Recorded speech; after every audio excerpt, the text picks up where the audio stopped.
Welcome back to the Coaching Life Podcast. My name is Pat Martin. I'm joined here remotely with my good friend, Coach Chris Stewart. Coach, how you doing today, man? I'm doing well. It's good to be back. And hopefully we'll be better. Hopefully we'll be better than ever. There you go. Did you know that Randy Dobnak won another game today? I'm not surprised. Well, no, me either. Because he is people are calling him an old school type of pitcher. And you know why? You know why they're saying that? Yeah, I do know why they're saying it. Because his strikeout, he doesn't have 15 strikeouts a game. Yeah, his fastball is 92. But his every ball he throws moves. And he utilizes. He's not a huge strikeout pitcher. I think he had 3 strikeouts today. But he gets outs, and he reminds people of the old Greg Maddux style pitcher. You know what I call him? A winning pitcher. Well, yeah, a Cy Young candidate for real. I saw Mr. Dobnak. Because the joke is that Randy used to be an Uber driver. And, people are making, you just got struck out by an Uber driver. You just got out by an Uber driver. And yeah. Someone, I didn't know who it was. They tweeted Mr. Dobnak, Rick Dobnak, Randy's dad. And they said, hey, what do you think of this meme? And it said, you just got, I think he said you got out by a handlebar or something like that. And, then it said you got out by an Uber driver. And he's like, well, I like the picture, but I think we can just start referring to him as a Major League Baseball pitcher now. And yeah. I completely agree with that. He'll never have to. He keeps pitching like this. He'll never have to drive an Uber again. That's true. I'd say he's probably beyond that at this stage. Anyway, I'd say he's beyond that too. Isn't it great, man? I mean, it's incredible. We're talking about For those of you who don't know, I guess we should preface it with that, right? For anyone who maybe didn't hear our interview with Rick Dobnak, Randy's dad, or hear us talk with Brock when my son Brock was on. So preface it with that. Right. And everybody knows that to be anything, you have to go to a D1 school, right? Of course. I mean, that's the only way that you're elite. Oh, there's some foreshadowing. Is to play at a D1 college, and you're definitely, if you don't play at a D1 college, you're definitely not going to go pro. That's the miscommon, or it's the common misnomer. It's a missed notion. And it would be almost impossible to have one of the best ERAs in Major League Baseball if you don't go to a D1 college. Wouldn't you say so? Almost impossible. Well, shoot, any more people would say it'd be impossible to do it if you weren't throwing. The thing today is velocity, right? Yeah. How is a guy going to be successful? And people can get people who kind of argue the other side of that and say, well, I don't care how hard you throw. I want a guy that throws strikes. Those guys kind of get set, made fun of, set aside. But Randy's defying that. Randy's proving that part of it right now to be true. I mean, not that he doesn't throw hard. I mean, the guy throws hard, but he's not throwing 97, 98. Right. For 5.5 third innings. I heard, what is it? He's not throwing that. I mean, he's not throwing that, he's been, I think he's averaged 5 1/3 innings in his outings. It's just like, it's kind of like, why, we like a changeup so much, because the spin of the changeup matches the spin of the fastball. Yeah. And that makes it very difficult, to be able to, to hit a changeup on the screws, or, be able to time it right. When you constantly are changing the eye level of a hitter, or you're working inside and outside, and you're keeping them off balance. I mean, that's what a 98 mile per hour fastball does in a way. It keeps a hitter off balance. It's very difficult to time. You can recreate that by being crafty. I heard from a kid today that went and worked out for a travel team, and didn't throw very hard, but the travel coach, he's one of them coaches that look at the 60-yard dash. You know what I'm saying, Coach? And but you know, he's watching him pitch, and he's not a kid that you know throws overly hard. But I give the travel coach credit because it seems like he noticed that the pitcher had some really good location on his pitches, and he could basically tell him, you know, throw the catcher's right knee, and he'd hit the right knee, or you know, paint the inside, and he would hit the inside. So, and it's you know, showed intrigue because the pitcher was really good at doing that. And I think it is overlooked a lot. You know, obviously, if you can do all that stuff and throw hard, you know, that's great. And it's just like anything else. If you, an elite skill, if you have an elite skill, it makes other things easier. Well, I like to put it this way. Ideally, you want a kid to have both of those tangibles. You know, the ability to throw hard and the ability to throw hard with good command. You know where it's going when you throw it. Good, you know, you can throw strikes, basically. If you just have one of those things, like if you were asking me as a coach, if I had a kid and I could only pick one of those things for all of my pitching staff to have, I'm sorry. I'm not picking a single guy that can throw hard if he doesn't throw strikes. You know what I'm saying? Because you're not gonna pitch him. Yeah. The way I look at pitchers, I say this every year when we evaluate pitchers. You know, all these guys that want to. Let's say you got a team, you're at high school tryouts, and you got all these kids. Everybody who's a pitcher go over to this side of the gymnasium, and if they're standing over there, if we got 13 or 14 kids standing there who want to pitch in high school, I've always told them, guys, there are 3 levels to pitching, in my opinion. Level 1 is a pitcher that throws strikes. Level 2 is a pitcher that throws low strikes. Level 3 is a pitcher that can throw more than, low strikes on the inside part of the plate or the outside part of the plate. Basically, you can command it. You know you can do that. And I'm talking about multiple pitches you can do that with. And I said there's a few things in common about those levels of pitchers. What do you hear me saying in common? Of course, everybody says throwing strikes. And I say, yeah. So what about a pitcher that doesn't throw strikes? And they just kind of look at you dumbfounded. And my answer to that is, he's not a pitcher. I don't care if you throw 97, 98. If you can't throw it over the plate consistently, you're not pitching. I mean, you can't do it. And we've seen guys have those kinds of issues. And you'll get called up.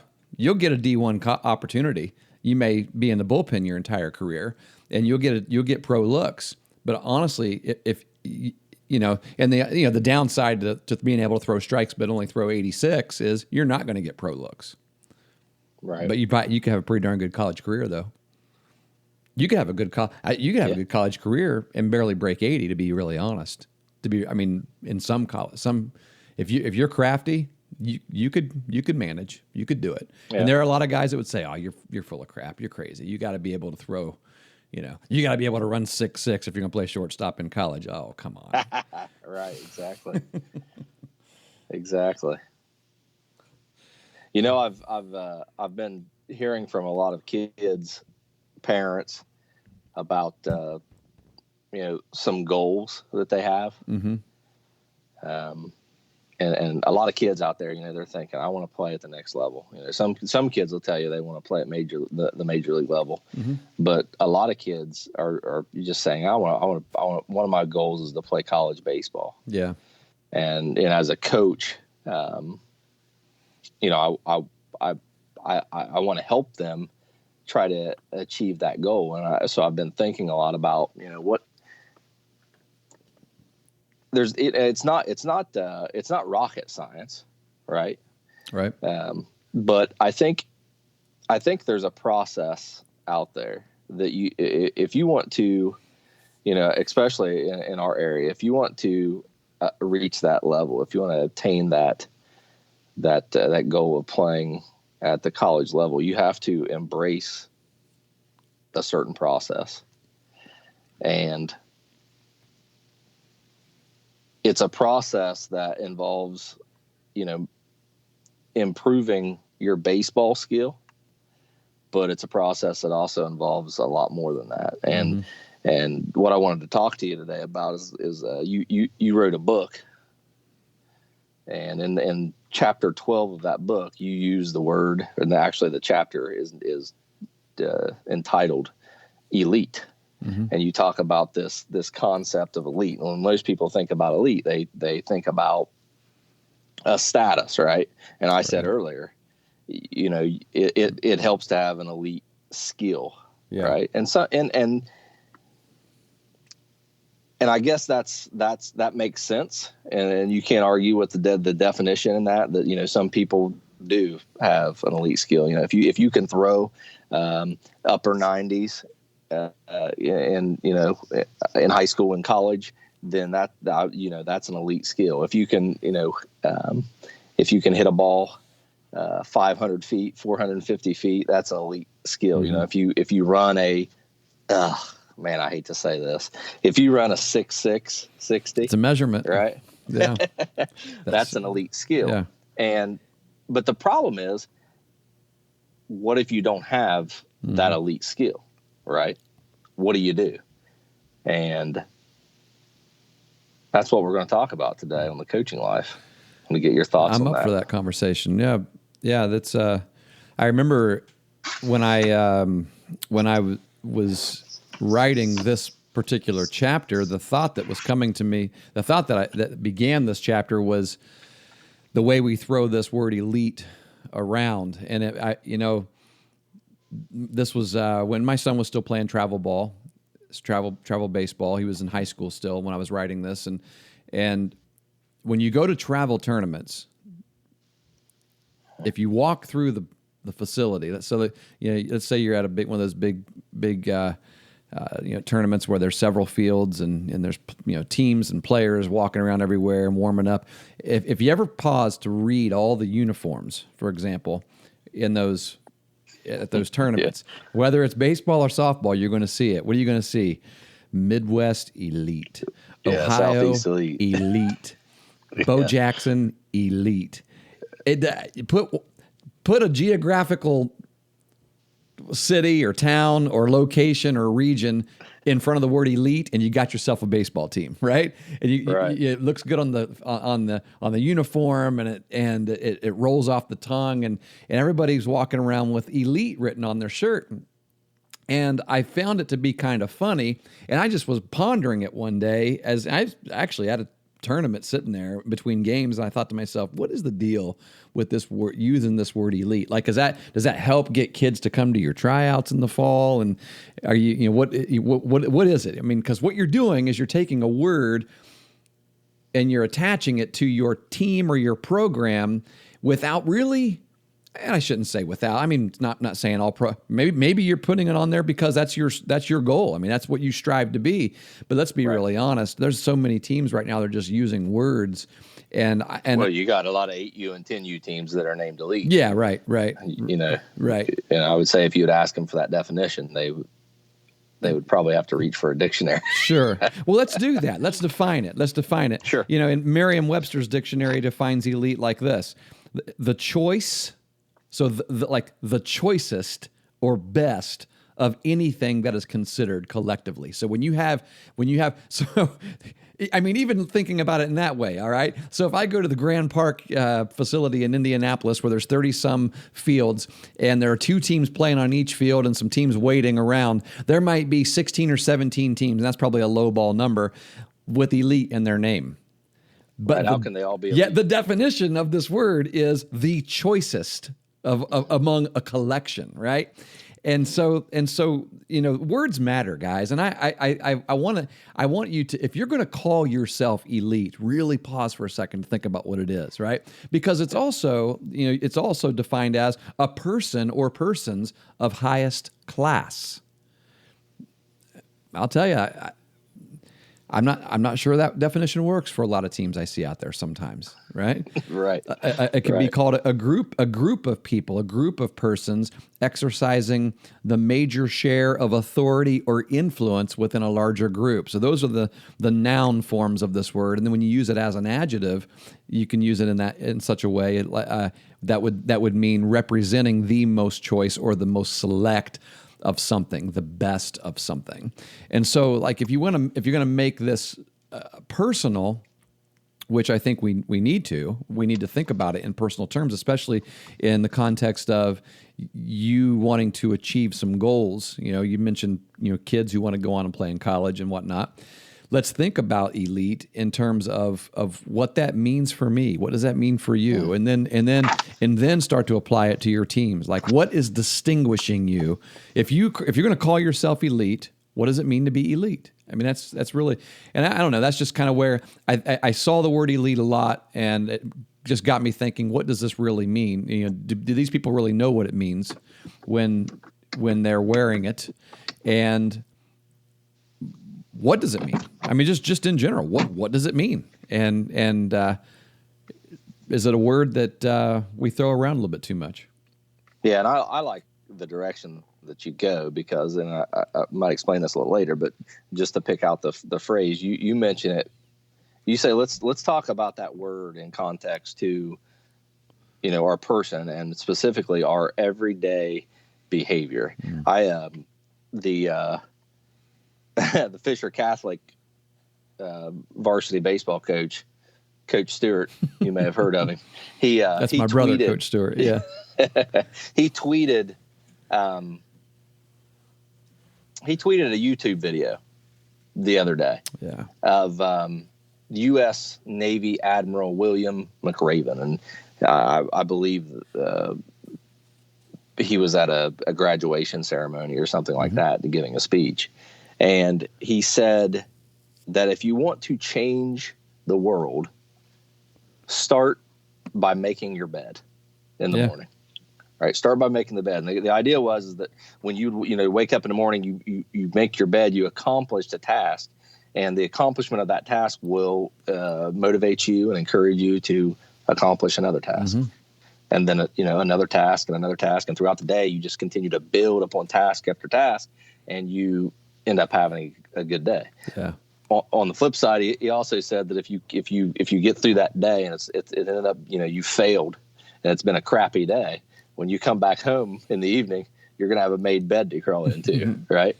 Right. So either way, you went out. But when I think about personal behavior, everyday behavior, and I think about the word elite, it makes me think about, and you use these words too, the word elite not necessarily being a status, but being a process and a journey that you go through. Because if you think about it, if you really are an elite individual, what really, if you're an elite overall, if you consider yourself an elite individual, what does that mean? I would say it probably means that you're not satisfied with where you're at, right? So in that context, how could you ever really be at your best? How could you ever be elite personally? Because you're always chasing that next level. You're always chasing that next task, that next accomplishment. Yeah. And you do that every day of your life. Yeah. It's a journey.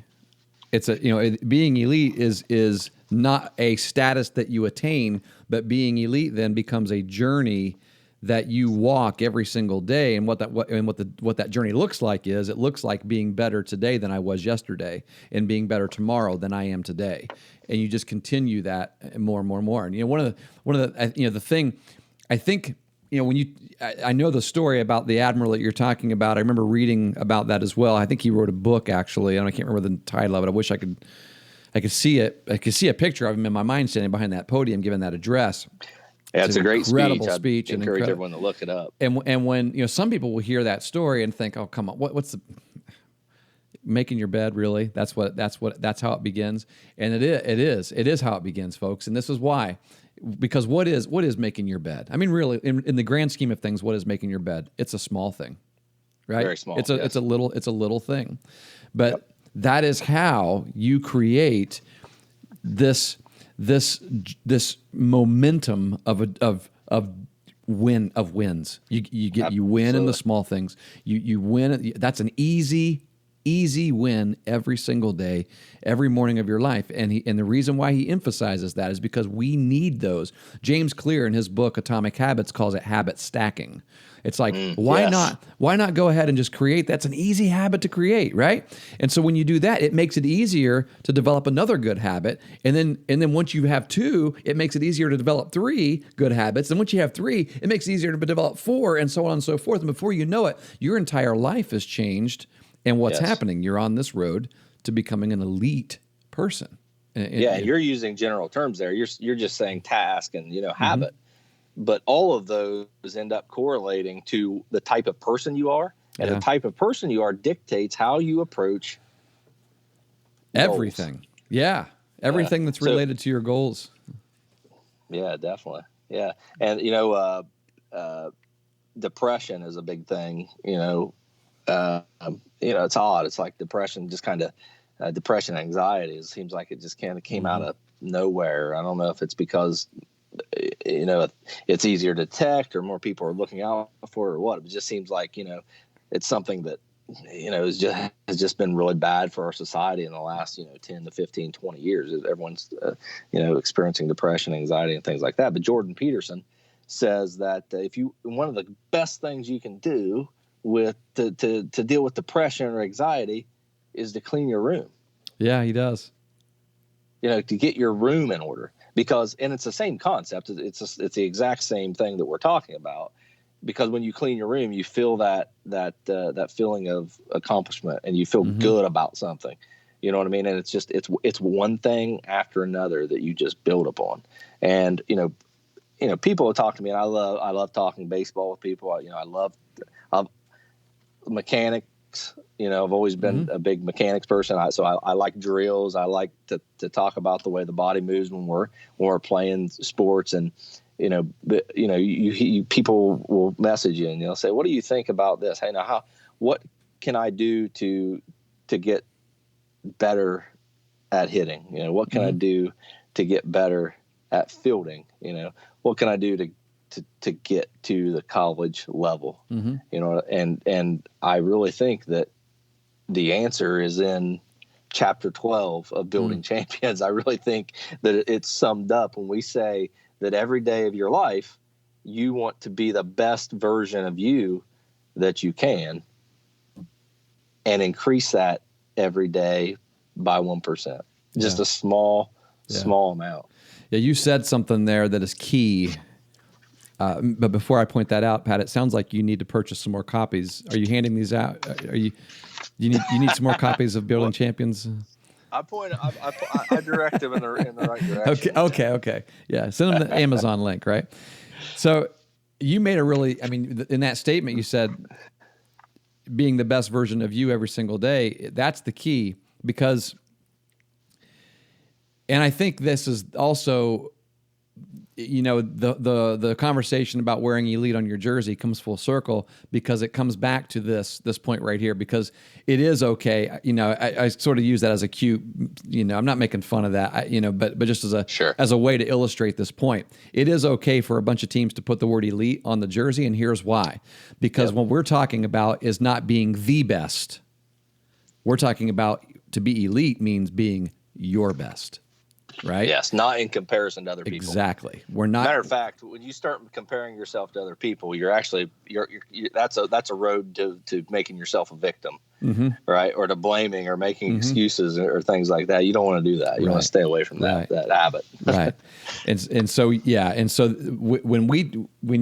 you're going to think about what it takes for you and for your team to be elite, your measuring stick is your team. It's you. It's who you are, and it's okay. Are we better today than we were yesterday? Are we carrying ourselves in a classier way today than we did yesterday? Right? Are we doing the little things? Are we seeing those little things as being higher priorities? If so, okay, we're doing what it takes to be elite. But we are truly living up to that name, and I am truly living up to that as a person as well, when I am making sure that I am being my best every day and not necessarily trying to be the best, even though there's nothing wrong with trying to be the best in anything. But the road to this is being your best. Yeah, absolutely. Absolutely. I mean, we've talked about Joe Burrow, and the work that he You put talk in, about elite. you know, to get to the spot that he was. And I guarantee you that along the way, people questioned him and made fun of him.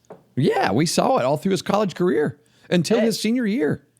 Yeah, I'll admit it. I think I watched him play as a junior at Meigs, and you know, I said, well, he's really good.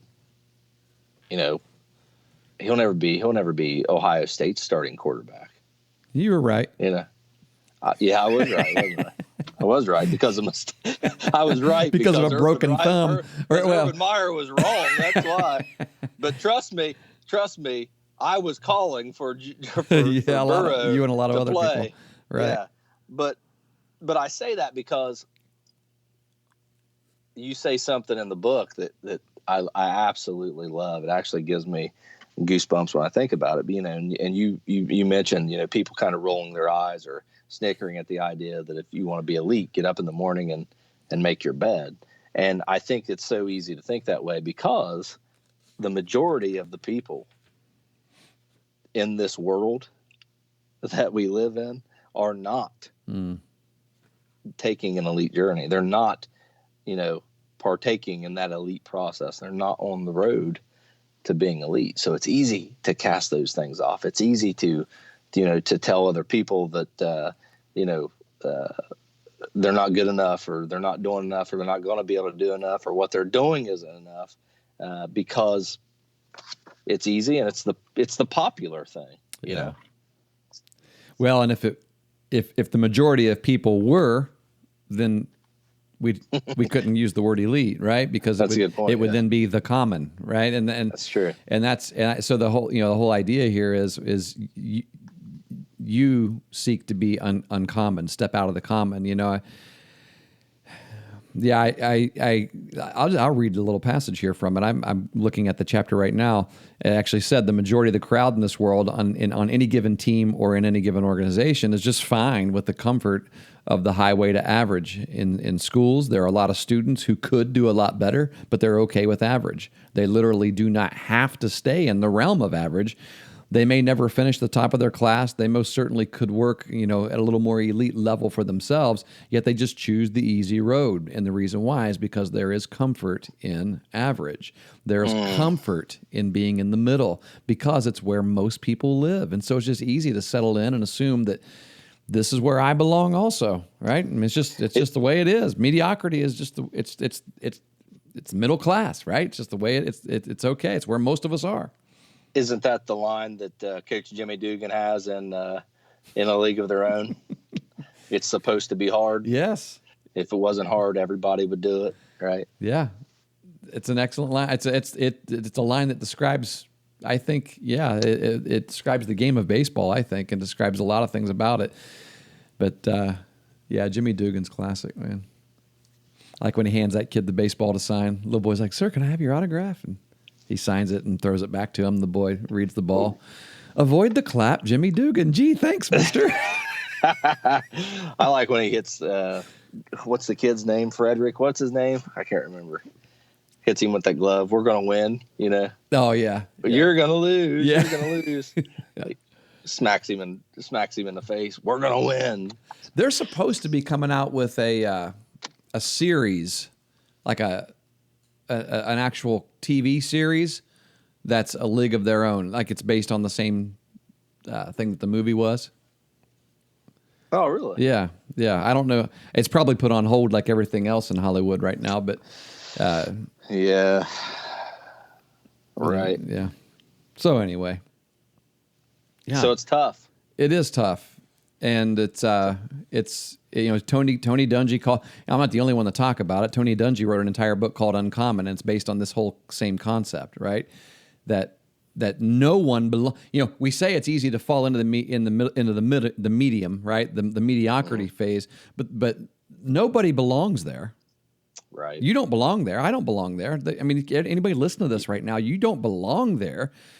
but it's where it's where a lot of us just end up, unfortunately. But it's not where you belong. I mean, and I think that's where it begins. We got to get that out of our heads. And kids, kids who have big goals to want to play at the next level, or they want to be better than they are. Or they want to do better in school than they do. And you got to first understand you don't have to stay where you're at. You don't. Yeah. I mean, you got to believe that. Right? Yeah, it is a choice. You do not have to stay. Now, there are things that you got to do differently. If you want to move forward, if you want to move beyond where you are, there are things you got to do differently. And I think I used some pretty specific examples before closing out that chapter. Things like, while the average mindset is, it's easier to just, it's easier and it's more fun to do whatever I want with my time, for example. But what that means then is that you're not going to arrange your time with the kinds of things that maybe you need to arrange it with in order to meet higher achieving goals that you might have, for yourself. Making that decision. Yeah. Yep. The average person, the average mind says, well, it's a lot more, it tastes better to eat whatever I want. To drink whatever I want, to consume whatever food and drink that I want, whether it has any nutritional value whatsoever. Okay, that's fine. But if you desire to be at an elite level physically, you can't have that mindset. You can no longer look at food as pleasure. You got to start looking at it as fuel. And you got to think about it in that way. You got to think about, what is it actually helping me to accomplish in my body? Listen, that's what the elite think. I mean, there's a reason why guys like Joe Burrow gets where he is. There's a reason why Tom Brady is the greatest quarterback to ever play the game, because of these kinds of things right here that people think he's crazy for. Well, it's not just lucky, right? Those two things go hand in hand. And that's the definition of elite right there. You're making different choices. All right, and so the question comes down, how bad do you want to obtain those goals? How bad do you want to be elite? But specifically, you can tie that to any goal that you have in life. How much are you willing to sacrifice, to get there? Because it is this string of very, very small sacrifices, very small disciplines that you have to commit yourself to be able to get, to where you want to be. Yeah. Yeah. It's not big, huge things. And that's the thing. I think that's what makes it sometimes so overwhelming for people, is they think about the end product, right? I mean, it's easy when we throw out names like Tom Brady or Joe Burrow or, somebody, Randy Dobnak, who's, I mean, Randy's a guy that took a really uncommon path to get to the major league, to get to where he's at right now.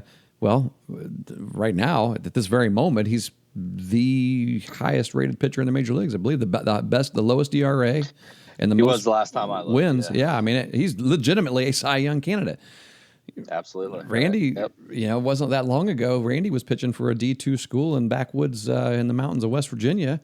And then after that, had dreams of playing professionally, didn't get drafted. So he went and played some independent ball and just kind of believed that he had what it took and had that dream and just kept doing it and worked his way up. Now it's just incredible where he's at right now. But it's easy to look at the end product and say, and feel overwhelmed by it. But I think he's an example of someone who just kept doing it. I love the way his dad puts it. Every single day, if you follow his dad, Rick, every single day when someone posts something about Randy that looks positive, Rick just writes with this one line: "Just keep doing your thing, son. Just keep doing your thing." I mean, because and I think that just illustrates all he's doing is what he was doing when he was 12 years old. He just do your thing.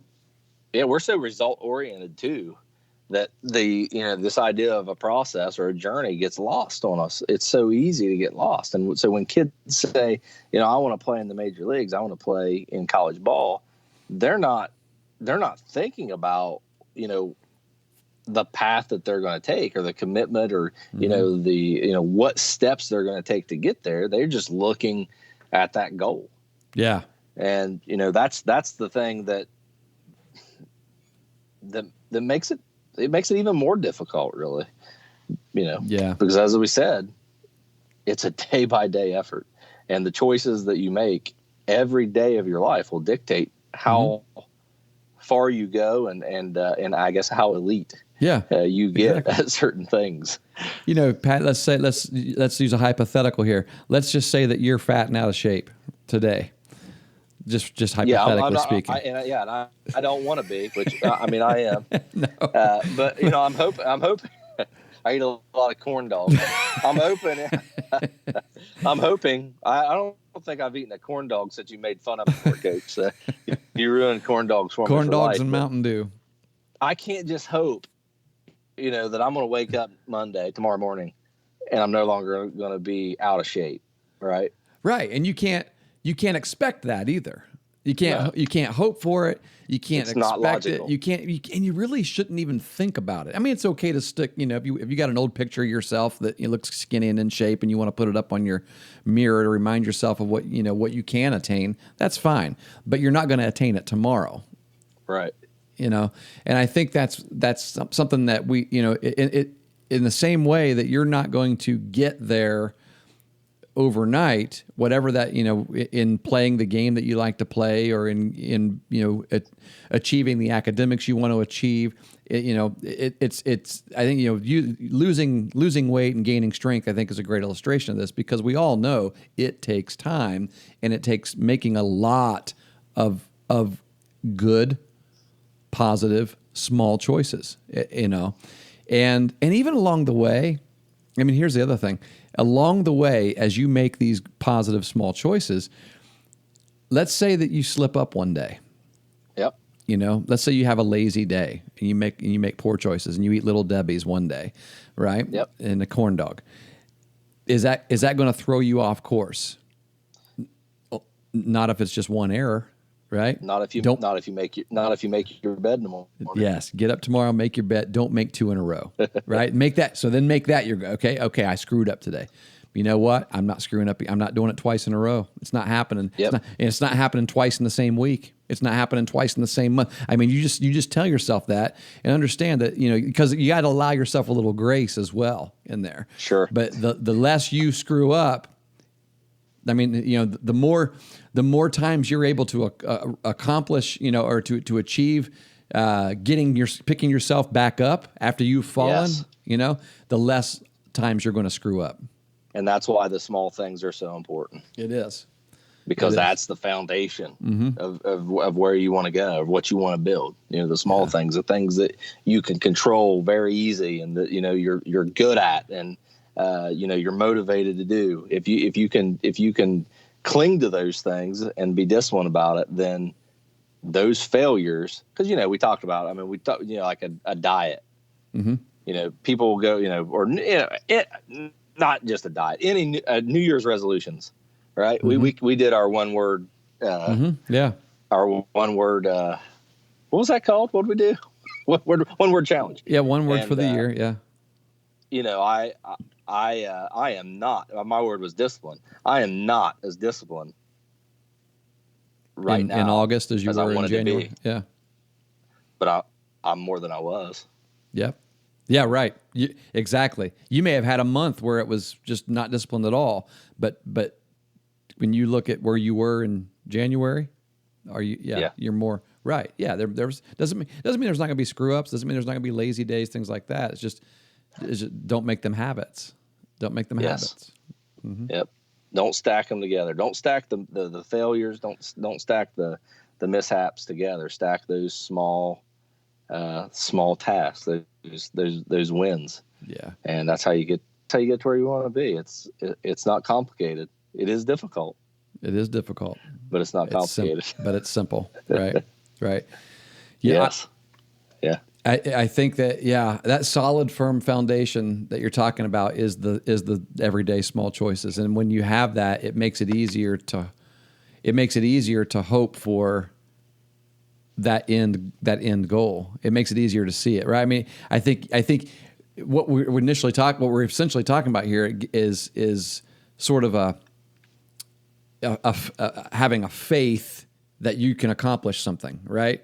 And when you know that you've got a firm and solid foundation, then you're going to have you're gonna have greater faith that thing, that goal is going to be accomplished. I actually it reminds me of a story that I told today. It happens to be Sunday here right now when we're talking, you and I are talking. And so this morning I do our online church service for our church. And in the message, I was talking a little bit about faith. And I said, one of the things that we Christians tend to talk a lot about in terms of faith is we always speak of faith as though it's this major thing, like it's the biggest thing in the world for Christians. Like you have to have a huge faith. And I said, in reality, you don't need huge faith. You just really need small faith. In fact, Jesus said that, right? He said if you had faith as big as a mustard seed, right? And I think the point there is if you got a big understanding of who your God is, then you don't need a lot of faith, because that's your foundation is firm. And so I said it like this. I said, for an example, if you were going to walk across a lake that was covered in ice, would you rather, so let's play the game would you rather here for a minute. Would you rather walk across that lake where it is 2 inches walk across ice that is 2 inches thick but have a really huge amount of faith, right? Like a lot of faith, a lot of hope that you're going to get across it? Or would you rather walk across that ice if it's 2 feet thick, 2 foot thick, of ice, with just a little tiny bit of hope, a little tiny bit of faith? Right. And I said, I tell you right now how easy that answer is for me. I'm walking across 2 feet of ice, not 2 inches of ice. And here's why. Because when you walk across that ice and it's only 2 inches thick, what happens to that hope, to those goals, to that faith that you thought you had once that ice starts to crack? Right. That's your foundation, right? Yeah. Your hope starts to crack. Your faith actually is built on that. Exactly. That 2 feet or that 2 inches. And the opposite is true. If you step out, you may not have a lot of faith, but if you step out onto 2 feet thick ice and you feel that foundation is pretty firm, and you just keep taking steps, one step after another, you become a little more confident. What happens to your faith then? It expands, it grows. And so take that and compare it and let's impute that into what we're saying right now about being elite. If your foundation is just little wins, making your bed tomorrow morning, and then winning the next thing, whatever that next thing is. I mean, for some people, it's just getting up. It's when that alarm goes off. It's getting up out of bed. Yeah. And then, then getting into that routine and things, and maybe it's just little choices. Like, I've had this book I've been wanting to read, but it's been too easy to turn on Netflix instead. Or I've had these things. I've had this, I've been wanting to go out and run, but I deserve a break. I've been working too hard, and so it's like, well, it's easier to win that. It's easier to say, I should just go ahead and go run if you've already won a few things earlier in the day. And if absolutely. So that's your 2 foot of ice right there. Those little wins is your 2 foot of ice. And then eventually, the more you keep winning, the more confident you get, and the easier it becomes. Just glide right across that ice. You're not going to fall in. Yeah. That's a good point. Small tasks. Small tasks. That's right. Be elite. Yep. Thanks for joining us. Coaching Life, back and better than ever. That's right. Just rolling along. Back and better than ever. Rolling along. We'll see you next week. See you, Coach.